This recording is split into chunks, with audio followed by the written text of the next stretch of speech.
As I mentioned before the news, it's more than 5 months since Andy Neal, a British Army veteran and dad of 2, was arrested by police in Dubai accused of being a drug dealer. Even though the allegations against him have been dropped, he's still being held in Dubai's central prison. His parents, Maurice and Sue Neal, say they're more worried about him now than they ever were when he was in the forces. They're calling for more help and urgency from the Foreign Secretary to help secure his release. Good morning, Maurice. Good morning, Sue. Thank you for joining me.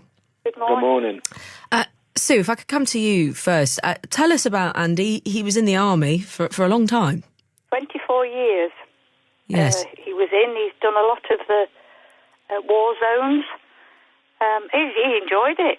He enjoyed life in the army. And now you're more worried about him than you were then? Well, yes. Lack of contact at the moment with him. Nobody's told us why they're still holding him. We can't find out why. But before we get to that point, Maurice, just tell us what he was doing in Dubai. He was working out there, wasn't he? Yeah, they moved out there. His wife is a teacher, working in a English school. He went out there with ambitions to start his own business, obviously to deal with the training and handling of dogs, because that's what he was doing in the army, in the Royal Army Veterinary Corps, as a sniffer dog handler in Afghanistan right at the end. And so he worked relentlessly for 16 hours a day to get this business up and running off the ground. His wife works, as I say, in a school, and they were trying to make a new life for their young family. He was arrested out of the blue, wasn't he, in October? What has he told Absolutely. you, and what do you understand about the arrest itself? Well, we understand that the police were following a gentleman, I believe, a Pakistani gentleman, who they thought had got evidence of drug dealing. They arrested him and questioned him, wanting to know who had supplied the drugs to him for him to sell. He told them he did not know a name, but he knew the person was an Englishman who drove a red Jeep. Andrew is English, obviously, and he drives a red Jeep. That was sufficient for the police to follow him home from the British Legion officers over in Dubai, where they'd been discussing what to do for the Poppy Day coming up in November. They followed him home. 5 police officers, all armed, jumped out of the car, beat Andrew up, searched his car, then dragged him upstairs in handcuffs to his apartment in front of his wife and children, beat him up there, searched the apartment, obviously found nothing because there was nothing to be found. They then said, right, we're arresting you for drug dealing, and carted him to the police station, where he remained in handcuffs for 17 hours. They then wanted him to sign a confession, a document that was written in Arabic, so he couldn't understand it. And because he refused to sign it, they beat him up again, put his finger in a pot of ink, and put his thumbprint on it.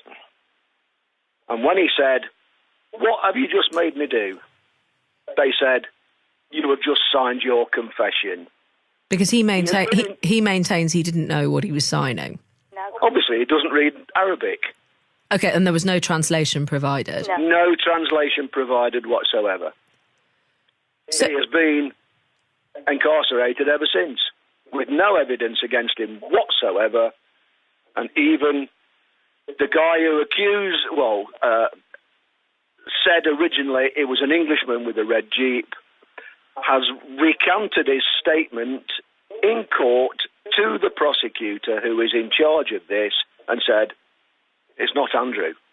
We don't know him. I don't know who he is. He says, I don't know why you've arrested him, because it's not the man I was buying from. So let me bring Sue back in at this point. Sue, Sure. hello. Yeah? What is the latest you've heard from Andy, from his family? Well, this morning we had a text message to say they are moving him to Abu Dhabi. Our daughter-in-law has managed to get a copy of his file, which we've not been able to see or look at, but it's all in Arabic. So we are hoping that the consulate out there will translate it so that she knows actually what they're charging him with, if they're going to charge him, because at the moment he has neither been charged or given a detention number. So we'd heard at the weekend they had lost his passport.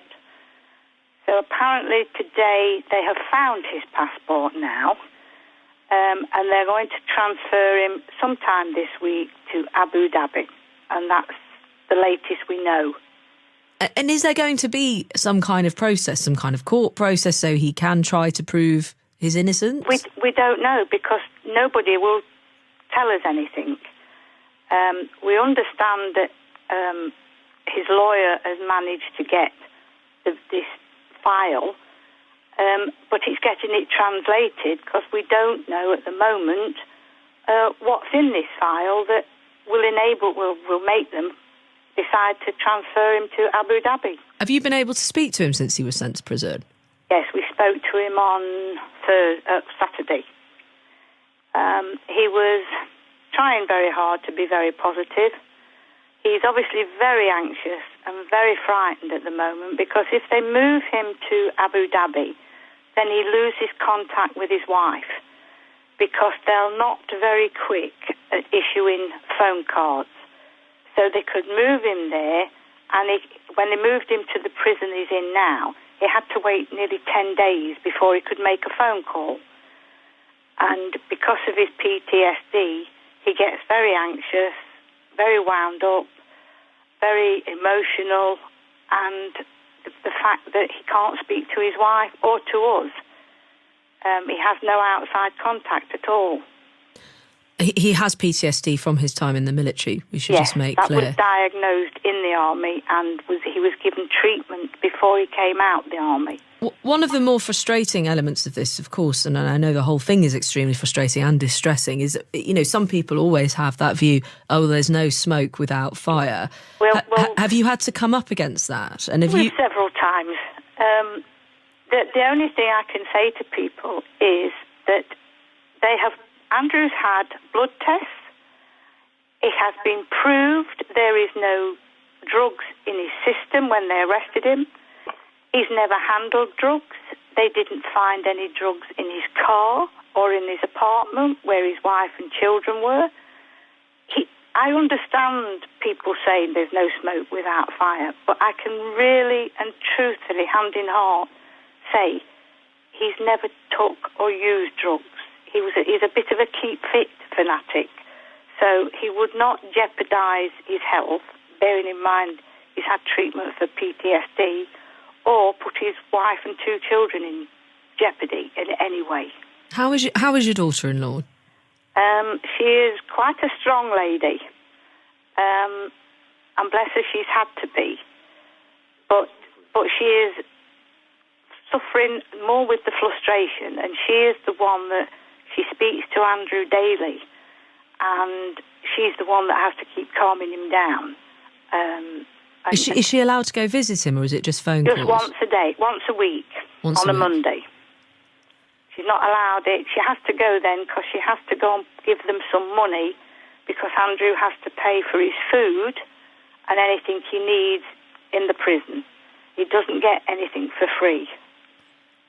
Nothing. Maurice, tell us about your dealings with the Foreign Office and support that you are or are not getting from MPs. Well, we've had one phone call direct from the Foreign Office. They have been a little bit more proactive in Dubai since we created the first lot of stink with the TV interviews and everything else. They have been helpful in Dubai, but from, let's say, this side of the water, one phone call, and that's it. This is why we've been trying to push the petition to everybody, because that's our only option at the moment to prod the government into doing something. And I would urge people to go on the website, sign the petition and pass it around to your friends and get more numbers, because we need a minimum of 10,000 signatures to start with before they'll even acknowledge the petition. We then need 100,000 signatures before they will make a discussion in the Houses of Parliament. I know it's a very long process, but we need all the help we can get, because nothing else is happening at the moment. It may well be happening behind the scenes, but because they don't talk to us, we don't know what's going off. Stay with me, Maurice and Sue. Let me bring into this discussion Radha Stirling, who runs Detained in Dubai. I know, Radha, you've been supporting the family. How typical is this type of case? Unfortunately, it's so typical that the UK courts won't even extradite people to the UAE, and that is based on the lack of evidence required to secure a conviction, and also this prevalence of forced confessions, as we've seen in Andy's case. So what can you do? Because this sounds like a living nightmare. Yeah, absolutely. I mean, over the past 10 years, what we've seen is that the only real effective method to secure intervention from the UK government or the UAE government is to highlight these issues to the press. Otherwise, if people remain quiet about their situation in the UAE, they'll probably end up being convicted on very, very little evidence, if any. It could just be hearsay or a forced confession. But if they do go to press and they do put the spotlight on the UAE, they're more likely to be released, essentially. And we've seen Sheikh Mohammed step in other cases, and we've seen Jeremy Hunt recently step in the case of Matthew Hedges, and we've seen Priti Patel in another case. But the problem is, it's just so prevalent. And I mean, we're seeing that the UAE is really marketing itself in the UK as a country that is modern and safe, and the Las Vegas of the Middle East, and people are very attracted to go there either for tourism, investment, or to live an expat lifestyle. And I don't think that they're fully aware of the risks. They believe what's said, which is that if you don't, if you stay out of trouble, if you follow the laws, then you'll be fine. And that's just not the case. What's not highlighted by the British government is that false allegations are common, and that forced confessions are common. So if someone happens to make an allegation against you, it could lead to a serious life imprisonment sentence. Why is it allowed to be like this? Is there no way of getting the UAE to be more accountable? Well, it's interesting that the UK recently signed a memorandum of understanding with the UAE, which was essentially to promote a public relations template in the UK to our citizens. Now, whether that memorandum of understanding, being so vague, would also include advice to the UAE on changing their laws and the police procedures that are causing people to end up in jail unfairly. But it's really concerning that the UK government seems to be supporting the UAE rather than attacking these very problems that see the country as the most likely place for Brits to be locked up abroad. So would you say to anyone listening who's thinking of going on holiday to the UAE, don't? Would you also say don't go and live there as an expat? At this point, I mean, the arrests are just so common, and once you end up in the legal system, you risk your entire life, and that's the problem. Is it worth it? I would say not. And whether it's people who end up with these sentences or whether they end up just stuck over there indefinitely with their passports confiscated, not able to get back to England, not able to work. We've got so many people becoming homeless because of the legal system there. So I would say that it's actually not worth the risk until the UAE makes the changes to reflect what they are marketing to citizens in the UK. And in Andy's case, is it just a situation of waiting out for him to be released, or at least some form of due process? Well, the problem is, I mean, and there's another case similar to Andy Neal's going on at the moment, and he's actually been sentenced to life imprisonment, again, with no evidence. If there is not that kind of diplomatic pressure exuded on the country by the UK, we could very likely see Andy locked up for a long period of time. The fact that he's being transferred to Abu Dhabi is of extreme concern. It could either go to the point where he ends up in court and he's acquitted of the charges, which he very well should be. But without that kind of pressure from the UK government, he could also equally end up with a life sentence. And this is why the UK courts won't extradite there, given the fact that he has given so much to his country, and that, Jeremy Hunt and others have intervened in cases of other British nationals. Andy needs help from the British government, and it needs to be forthcoming immediately. Radha Stirling, who runs Detained in Dubai, thank you for your time. Let me give the microphone back to Maurice and Sue Neal, Andy's parents. May I ask how you are both coping?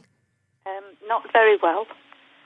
We have a lot of sleepless nights, or we just don't bother going to bed because there's a 4-hour time difference, and so our daughter-in-law she'll hear something and she'll text us, and it can be like 6:30 in Dubai, but it's 2:30 in the morning here.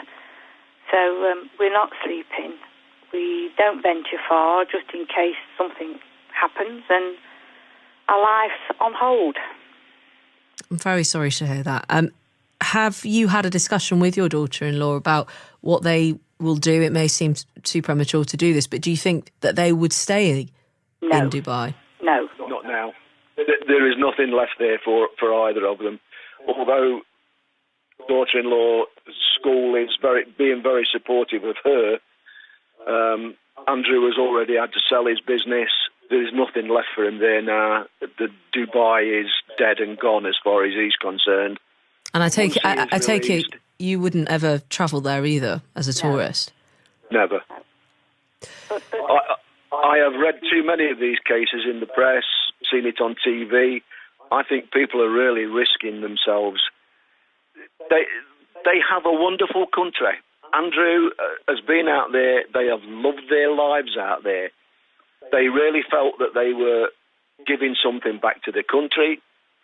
Obviously, they've been working very hard to bring about a new life for their family.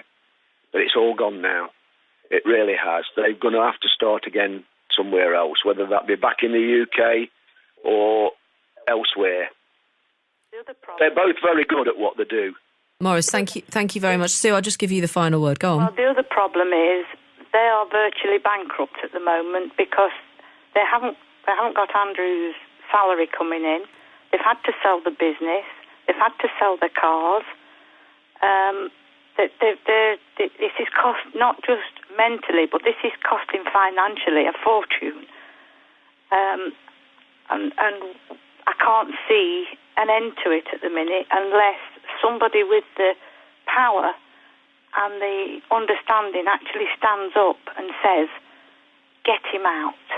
Put the pressure on the government or anybody to just get our son out of Dubai, please. Well, presumably, you've mentioned Jeremy Hunt, the Foreign Secretary, but presumably it would be a case you would presume of interest to Gavin Williamson, the Defence Secretary, of course, considering his history of being in the military for 24 years. One is it Alistair Burt is the MP that looks after the Middle East.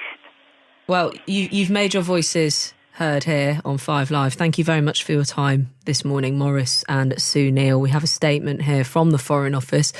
We are providing assistance to a British man following his arrest in Dubai.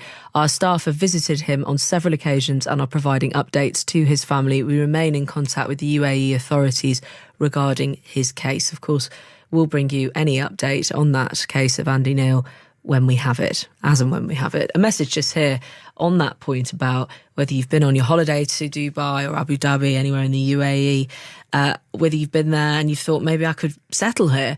I've lived in the Middle East, including Dubai, over a 5-year period. It's a facade that they are westernised. The system is like the Dark Ages. It's a dangerous place to live. The police are under a duty to investigate every complaint made, whether true or not. The consulate are appalling and won't even help. Everyone who goes there must be aware of where they are. Sobering words indeed.